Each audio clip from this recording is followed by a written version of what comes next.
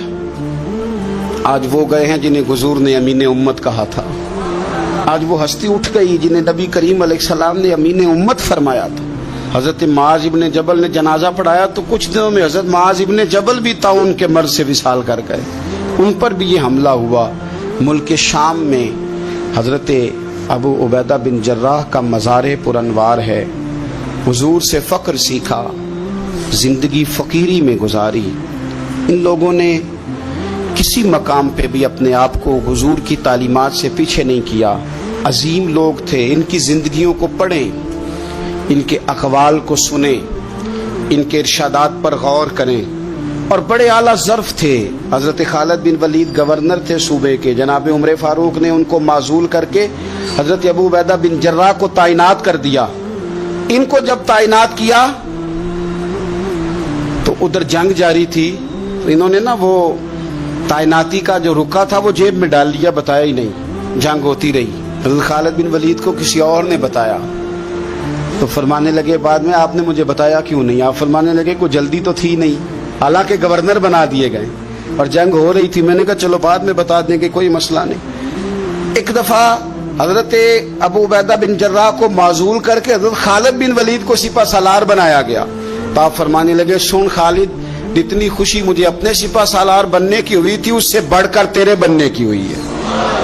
کسی جگہ کسی عہدے کا لالچ نہیں، کسی جگہ کوئی دنیا داری نہیں، فقر، فقیری، درویشی، سادگی، حسن تھا۔ عشرہ مبشرہ لوگوں میں سے تھے۔ اللہ کے حضور دعا ہے مالک کریم سمجھنے کی توفیق عطا فرمائے۔ آخر دعوانا ان الحمدللہ رب العالمین۔ کہتے ہیں جب جبلہ اہم کے خلاف ہم لڑنے گئے تو روم کی فوجیں بھی تھی اور عرب کے دیگر قبائل کی فوجیں بھی۔ کہتے ہیں ہمارے سپہ سالار کا نام حضرت خالد بن ولید۔ اب تو گزارش ہی کرنی ہے، اب مدعا کیا سنانا ہے، اب تو بات کرنی ہے۔ فرماتے میں آگے بڑھا اور جیسے بھی ہوا میں نے حضرت عمار بن یاسر کو راضی کیا۔ حضرت عمار کہتے ہیں ایک وقت وہ تھا اور ایک وقت یہ ہے، جب دونوں وقتوں کو دیکھتا ہوں تو کہتا ہوں الحمدللہ رب العالمین۔ یہ ساری تعریفیں اس رب کے لیے ہیں جو تمام جہانوں کو پالنے والا۔ وقت دیں معاملات کو، ٹائم دیں۔ آپ دیکھیں اللہ تبارک و تعالیٰ بڑا کریم ہے۔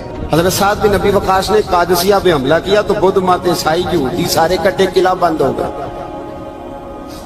چاروں جانب دیوار تھی قلعے کی، بڑی بڑی فصیل، لمبی چوڑی، بڑا لمبا چوڑا گیٹ۔ باہر نہیں نکلتے، باہر نکلے تو جنگ ہونا۔ ایک علاقہ تھا وہ قلعہ بند ہو گیا۔ حضرت سعد بن ابی وقاص نے انتظار کیا، وہ باہر نہیں نکلتے۔ انہوں نے پہلے سے پلاننگ کی تھی، کوئی مہینے کا راشن لے کے وہ اندر چلے گئے۔ جناب سعد بن ابی وقاص کہنے لگے بھئی اب یہ دیوار تو گرانی پڑے گی۔ یہ دیوار جی کیسے؟ فرمانے لگے ایمان کی قوت سے۔ آپ نے نا انسانوں کی چار دیواری بنائی، اس دیوار کے گرد صحابی کھڑے کیے۔ توجہ میری طرف رکھیے، یوں چاروں جانب صحابہ کھڑے ہو گئے۔ جب صحابہ کھڑے ہوئے چاروں کونوں میں، اب یہودی، بدھ مت، عیسائی تینوں اندر ہیں۔ حضرت سعد بن ابی وقاص نے کہا چلو بھئی ایمان کی قوت سے بولو۔ صحابہ بولے لا الہ لا الہ، خودی کا سر نہا لا الہ الا اللہ، خودی کا تیغ فسا لا الہ الا اللہ، خودی کا تیغ فسا لا الہ۔ اگرچہ بت ہے جماعت کی آستینوں میں، مجھے ہے حکم ازاں لا الہ الا اللہ۔ وہ تین چار دفعہ کلمہ پڑھا تو دیواریں ہلنے لگی۔